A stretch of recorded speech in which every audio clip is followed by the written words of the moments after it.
I'm always saying this year is not the peak of election manipulation or of Gen AI influencing elections, but it's only a glimpse into the future. It seems that the attacker are a lot quicker in adapting to the use of AI. The attacking side is developing much quicker than the defenders are. You're not trying to catch all AI technology with one law. Risk-based approach is actually something that other parts of the world might take away from the AI Act.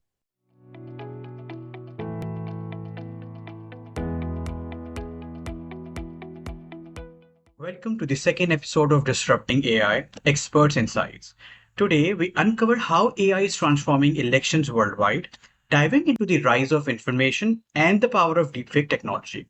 Our guest, renowned disinformation expert Christopher Nehring, takes us behind the scenes to explore the challenges, ethics, and high stakes of AI-driven election campaigns. Let's get started. I'm Christopher. I'm a university scholar, journalist, analyst, and AI enthusiast, I'd say. And for the past 2 years, I've been looking into the connection between the rise of generative AI and the world of information manipulation. So I try to follow all the developments and use cases around the world, how generative AI is being used to manipulate for criminal activities, to influence elections, cybersecurity purposes.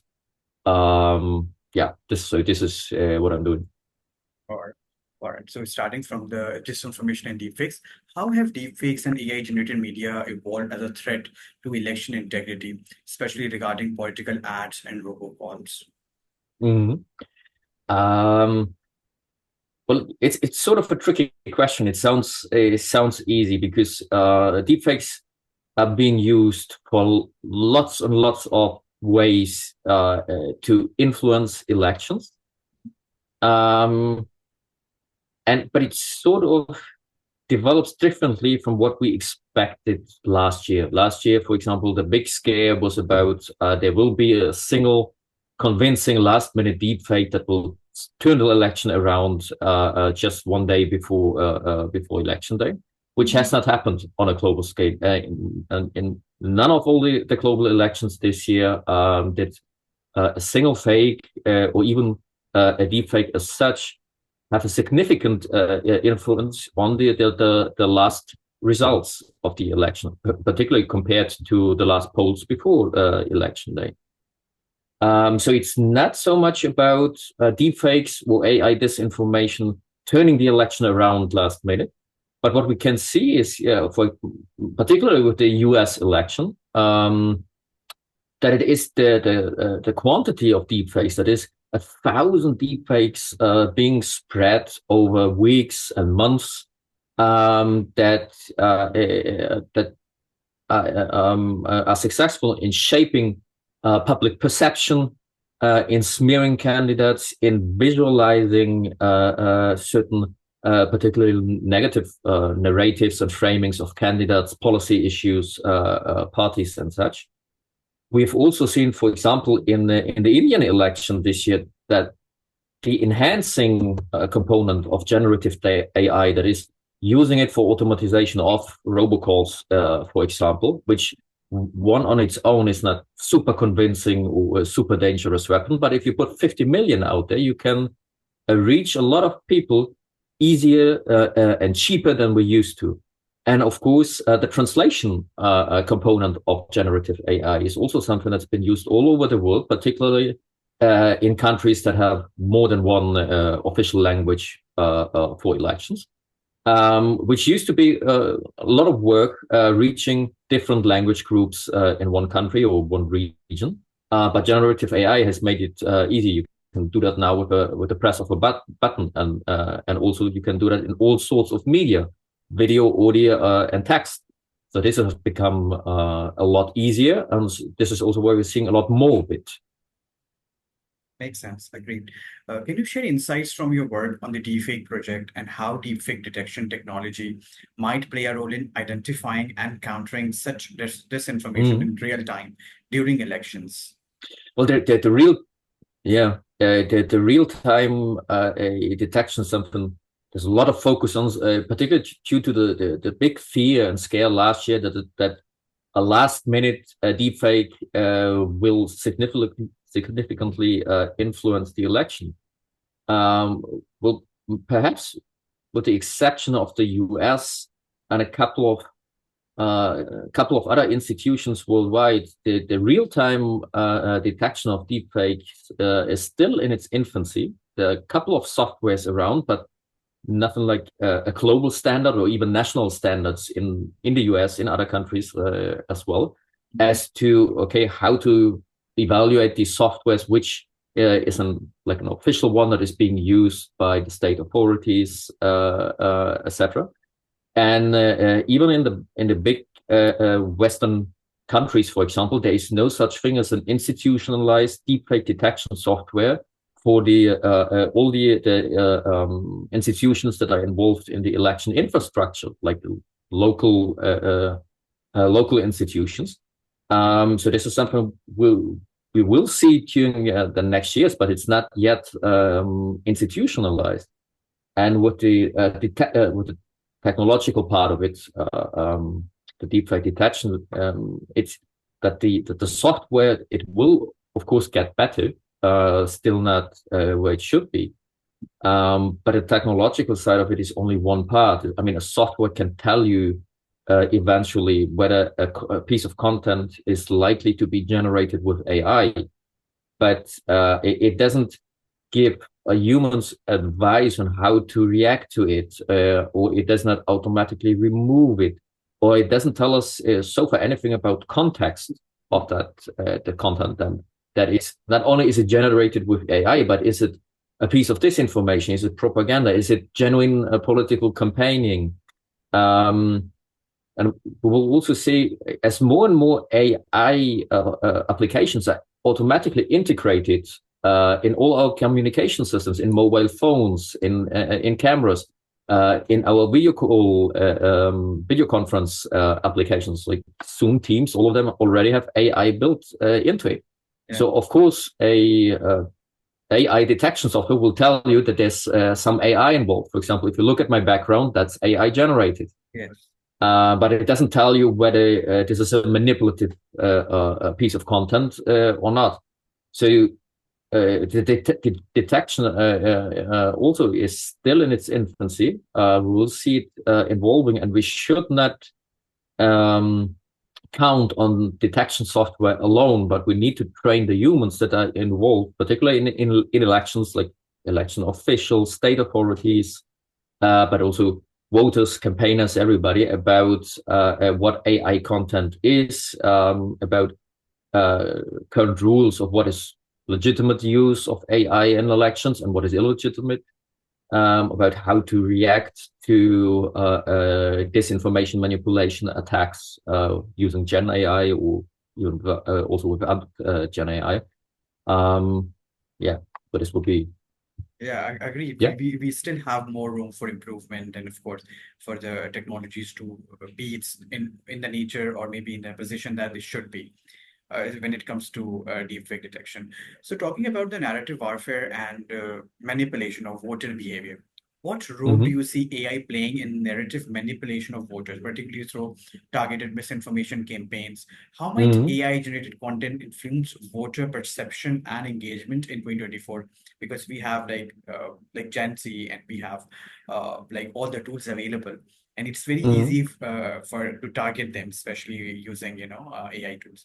So how AI-generated content influence their perception and their engagement?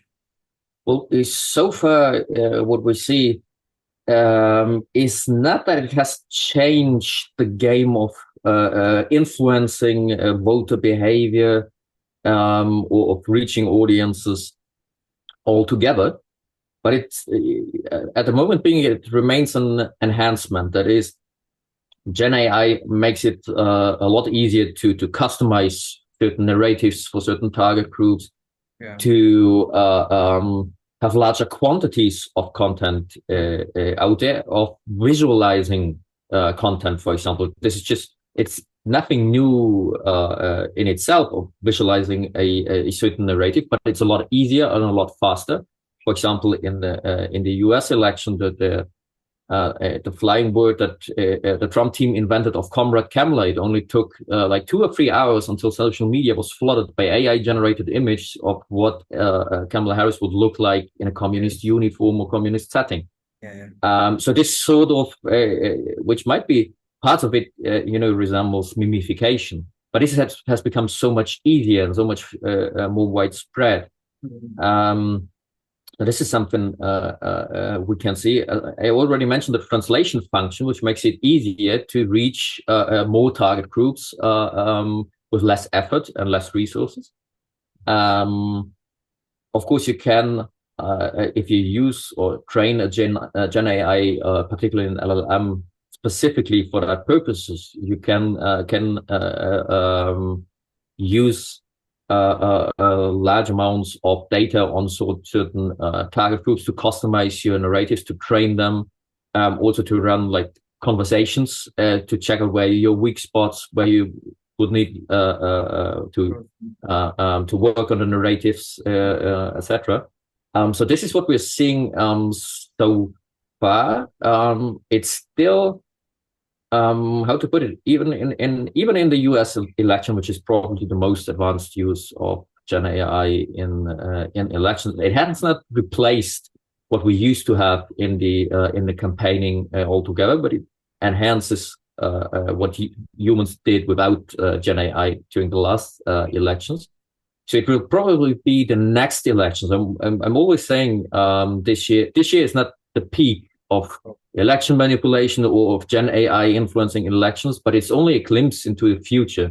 So the next elections, this is where we will see that where Gen AI will have replaced certain functions, programs, or humans altogether of what humans used to do in campaigning and also in manipulation attacks on elections. But so far, it's still, you have the old infrastructure, which is being enhanced with Gen AI applications. Makes sense. Okay, talking about the election security and cyber vulnerabilities, with AI being integrated into cybersecurity tools, what are the greatest vulnerabilities to election infrastructure in the US, and how might AI used to be both attack and defend election systems? Well, sort of a tricky question, as you already said. I mean, AI as a technology, and particularly if we go a bit away from generative AI to AI, machine learning, and neural networks, deep learning techniques for computer programs, then you can use the same technique to train, of course, programs. Either to generate aggressive computer code, for example, to find vulnerabilities, and you can use that to either exploit them and to attack, or of course you can use the very same way and the very same technology to detect cyber vulnerabilities, to close them and to make your system more secure. You can train such systems to automatically detect anomalies and attackers. I'd say, as far as I can see, so far it seems that the attacker are a lot quicker in adapting to the use of AI and Gen AI than the defenders. Right. That is, they're a lot more, or the attacking side is developing much quicker than the defenders are in incorporating AI and in building new AI-based defense systems. For example, I'd say this is where we are at the moment. It will of course develop. And in the AI industry, the saying is that the cure for all AI problems is more AI. So also for the defending side. Which might be, from a mere technological point of view, might be right. It's just that you might reach a point where the human is completely out of the loop, and these autonomous systems are battling with each other without humans even understanding what is going on. Particularly as the programs will be so much faster than any human brain, which might be a risk in itself. The humans losing control or being out of the loop of having at least some control over even automated defense systems, cyber defense systems, I mean. But as far as I can see, we're far from that point by now. Even from the attacking side, I mean, from what I have heard, so far it's mostly that there are parts of attacks that are being automated with artificial intelligence. For example, automatically generating some parts of codes that are used to attack, but not, the entire thing. There's no, or haven't heard of an automatic AI fueled attacking software that is based completely on AI, completely autonomous. But there too, so far, and AI seems to be an enhancement. Of course, everybody can see that this sort of software will be with us very soon, but the software will be good enough to automatically attack and find and navigate its ways through systems. Agreed. So you're saying both attackers and defenders are already experimenting Yes. with AI, and maybe the attackers still have the edge. Okay, so talking about AI and legislative effort, California recently passed laws to address deepfakes and deceptive AI-generated content, especially around elections. So what are your thoughts on these legislative I mean, I think the latest laws that have been...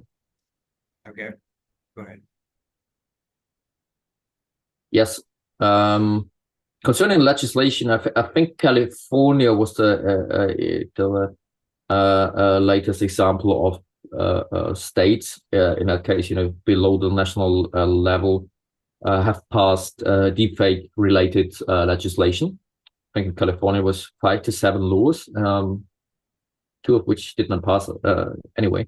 One of which was particularly focused on the use of Gen AI and deepfakes during election time. We've seen so far, I think, most of the laws center around the same thing. First of all, there's the issue of pornography, of non-consensual sexual content that has been targeted by some of the laws in the UK, in the US, in the EU. But with regards to elections, I think most of the legislative efforts so far try to hold social media platforms and hosting services online accountable for detecting and deleting, or at least labeling AI-generated content that is election-related. So this, I think this is, if you had to pin a needle in it, there's like the one point that these laws do. Even some of them, I think the California law also bans negative deepfakes where politicians say or do something that they never actually said or did, which I don't think is the main advantage of such a law, because it is, it's not the first time that we try to ban fakes from elections. So this is already something that should have been tackled in the past. And with all legislative regulation, it's always the same. If you make it illegal, then you need law enforcement, to act upon it, and the legal system to act upon it, which always takes time. And it's if you have weeks after a certain fake circulating that somebody is being held accountable for it, it will not affect the effect of this fakes. It will hold somebody accountable for it. So at the moment, the main approach is to have it labeled or removed in the online sphere. And with particularly the removal of fakes, the track record so far on a global scale of social media platforms, all other forums, chat rooms, etc., is not very impressive. So technically, according to most community terms of all social media platforms, none of these contents, hate speech, violence, pornography, disinformation, should be there in the first place. But as we all know, it is, and the amount is increasing. So this is the way legislation at the moment goes regarding deepfakes to try to hold the service providers online accountable and try to have them check and remove it in the first place.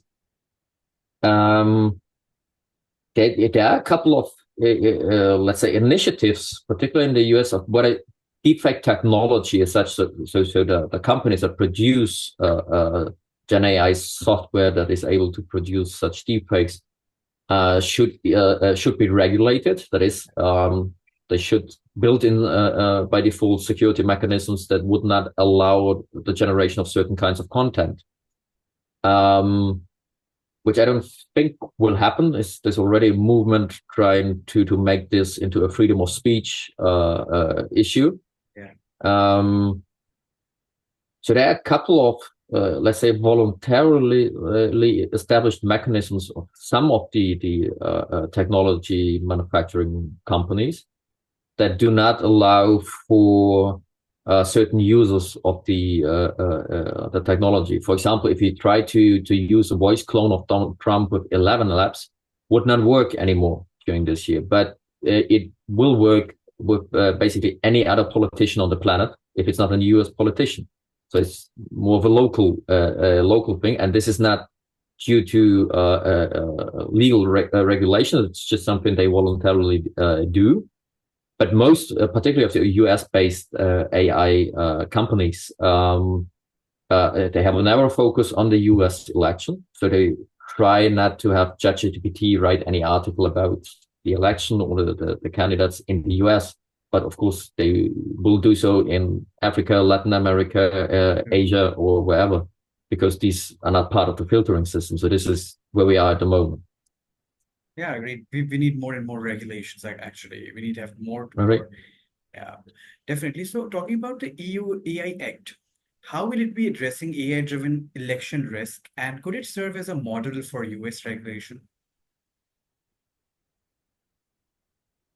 There's a lot of debates going on about that, of whether the AI Act might serve as a model for other countries in the world. I don't think that the US will stick to the model or introduce something very similar, because there's the downside of all the regulation that is imposed by the AI Act is that it makes it a lot harder for small companies to come up with new AI systems, which, for example, the big US-based companies do not have to adhere to, but a small European company has to. So it creates a sort of a lot of bureaucratic mechanisms and rules and checks you have to stick to in the European Union, which you don't have to stick to if you sit in another part of the world. So it might lead to AI companies, leaving Europe, developing their products in other parts of the world. Concerning election manipulation, disinformation, I mean, it imposes the AI imposes certain provisions regarding deepfakes, particularly pornography, with election-related disinformation. The more important European regulation is the Digital Services Act. This is also what the AI points to. And the Digital Services Act also imposes on the social media platforms to remove such content. And the AI Act simply says that AI-generated content on social media has to be labeled by the platforms as AI-generated content, which they have started to do, but not like with 100% certainty. It's also not, if it's not labeled so far, nothing happens. Then needs to be, again, other agencies who are actually trying to enforce this regulation. And with the labeling and all the watermarking and stuff that is being introduced so far in this regulation, it's like if you think ahead 2 years from now, where most of social media content might be generated with AI, the simple label that some piece of content is generated with AI will not tell the users anything. Yes. If most of it is generated, what we need is the label in incorporating and including more information that guides the user. Is it good, bad content? Is it manipulated? What is the manipulation? Yes. This is something that we need in the future. The simple label AI generated, it does not tell us much when most of the content is generated with AI. So these are some of the more complicated sides of the European AI Act. What is, of course, a strong advantage of the AI Act is that it takes a risk-based approach. So the more risks there are in a certain AI application or associated with it, the stronger the regulation is. And if it's a low-risk application of AI technology, then there are only a few minor provisions that are imposed on it. So you're not trying to catch all AI technology with one law, but have different steps, which is the advantage. And this risk-based approach is actually something that other parts of the world might take away from the AI Act. Anyways, talking about the ethical challenges in AI-driven campaigns, what ethical consideration should political parties and candidates keep in mind to avoid, you can say, voter manipulation or misinformation? I mean, most of the manipulation, with Gen AI, focuses on the narratives or the messages that are being spread. So and these are not new at the moment. So the ethical constraints concerning the messaging as such have not changed so far. What I cannot see so far is like a clear guideline of ethical rules or suggestions on where does manipulation begin using Gen AI. If you think, for example, about automatic translation of candidates, it has a positive effect of, candidate can now talk to his entire electorate or so. But also this function, if a politician creates a deepfake of himself speaking in 20 languages, it gives him some qualities that he does not have as a physical person, but they are only due to the technology. This is like me plus technology being more capable, more likable to some audience. Yeah. And so far, the answer to whether that is actually a manipulation or not is no. So automatic translations are okay. So there are a lot of gray areas in the middle where we do not have like clear set of rules. During the European the campaigns for the European Parliament this year, we could see there was a code of conduct that all the European parties or fractions agreed upon, including that all AI content should be clearly visible, labeled as AI content, which particularly the fraction on the far right did simply not stick to. They produced a lot of AI content without labeling it, but nothing happens because this was a voluntary code of conduct. Yeah. So when having an ethical guideline or code of conduct, you might need to think about that. Just how are you going to enforce it? Because particularly more extreme actors or actors that actually oppose the system as such, or trying to destroy either a political system or are very aggressive against certain groups or parties or candidates, they just will not stick to a voluntarily framework. And then what happens? This is a question that you should think about in advance. Talking about the personalized voter outreach, which is also one of the, you can say that, outcome of using AI. So how do you think AI-generated content could be used in ways that may not compromise voter privacy when when making strategies for personalized voter outreach? Well, the difficult thing and part of the question is without violating voter privacy. Which is nothing new with AI-driven campaigns. I mean, the question of which data about voters in a democracy can be used for campaigning and not has been with us since it even predates the digital age, but it's particularly concerning during the digital age, as we have seen, for example, with the Cambridge Analytica scandal. Is a pressing issue and has been violated times and again, even before AI. So it's more that the same issue is more significant right now, but I cannot see how the question as such has changed. I mean, the question of which data, voter data, can be used for campaigning, and AI makes the both the collection and the analysis of the voter data a lot easier, faster, and more effective. So this is it's an old, it's the same question, but it's become more more important by the minute. You can say it's like the public privacy, the voter privacy is still at risk. Maybe it is more at risk than previously we had, because we definitely be using public data to get their personalized outreach. So we still this risk cannot be this cannot be cannot be solved at the moment. Again, we have AI, we have automations. Makes sense. So with public awareness being a crucial line of defense against AI-related disinformation, so what strategies other than having a watermark you suggest for educating voters about recognizing manipulated media and staying informed during this election season?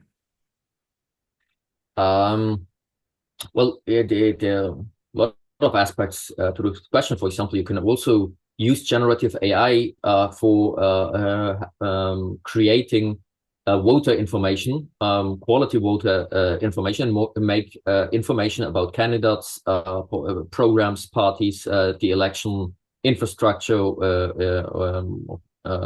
more easier accessible to a large amount of people.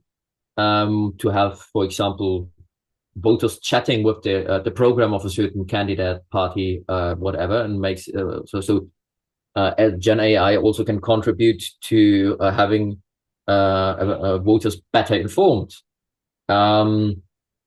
This is one thing that we can do. I think what we missed during the 1990s with the internet revolution, to have digital literacy included in like school curriculums, having media literacy included in school curriculums, because I mean, most of global economies live in information and in the information age. So information is key to all our economies, to our political systems, to our societies, and the question of where each individual gets its information from, concerning elections, for example, it's political information. The sources of this information have changed significantly during the past 20 or 30 years. That is, more and more people are getting their information not from traditional newspapers, media outlets, but from snippets of information on social media. Which is not the same as a traditional media company, and even particularly amongst the younger the audiences get, they don't know the difference between a newspaper or media outlet and social media. And this is something that is in the AI age will become even more important. Where do you get your information from? And what is the basis of that information? As more and more information will be processed, for example, by an LLM. That is not that I interact with the original piece of information, but the original piece of information is in the training basis of an AI system, and then I get some output. And the way these systems work at the moment, it's not that they reflect upon their entire knowledge base to generate an output. So you must be aware that this is not the whole picture you're seeing, or that some of it might even not be true, which is something we have to educate basically the entire population on the planet on how to use, for example, concerning these knowledge bases. It will be made mostly LLMs. What are their advantages and what they are actually good at the moment. and what they're not so good at. For example, creating new information is not really the strong suit of an LLM. You can never really trust it. What it's really good at is analyzing a piece of information, then giving some suggestions or answering questions about that piece of information. But an LLM, for example, is not really good at giving you an overview over the program of a certain party or candidate at the moment. It's all the tests shown that the outcomes are either partly outdated or partly simply untrue. Of course, you can train them particularly for that purpose and make that available. But I mean, AI literacy compared with digital or cyber literacy and media literacy will be key to understanding the coming AI area and navigating your life, your professional life, your economic life, your political life, financial life, because all of this will be influenced by information technology, which will be dominated by AI from now on. Thanks goes to hallucination, of course, of these LLM systems. All right. Okay, continuing, just a last question, yes. Taking longer. Continuing your information that you have shared, your insight. So could collaboration between media outlets and social platforms and AI researchers improve public literacy on these topics, or would it create more challenges? Of course, it will definitely affect the free speech aspect of our democracy. Well, I mean, definitely cooperation between key stakeholders, which you just mentioned, a couple of it, media companies or media institutions, big tech or also small tech companies, educators, civil society, and the public are key. Let's say the more stakeholders you involve, the more complicated it gets, to come up with like a curricula or shared vision of what AI is or means. So just like with good old fashioned school textbooks, this is just something that some experts have agreed upon to have like a basic knowledge to pass on to the next generation, and take it from there, to get into research, for a more detailed question. And this is something we need in the AI age as well. So cooperation is key to it, because there are a lot of sides to AI, where, for example, some of which, like computer science specialists only understand on the more technical functioning of it, and what it is and what it does and how it reaches its result. And on the other hand, you have society which do not understand the technological point of view, but interacts with the technology as such, with the outcomes of it. And sharing and combining that knowledge is essential to better understand information in our times. Yeah. I see. Thank you so much for your time, Christopher, for sharing your expertise with us. Your insight will be invaluable to our audience as we explore how AI shapes the US election 2024 and beyond. Thank you so much for your time. Anything you would like to say? Thanks a lot. Thanks a lot for having me.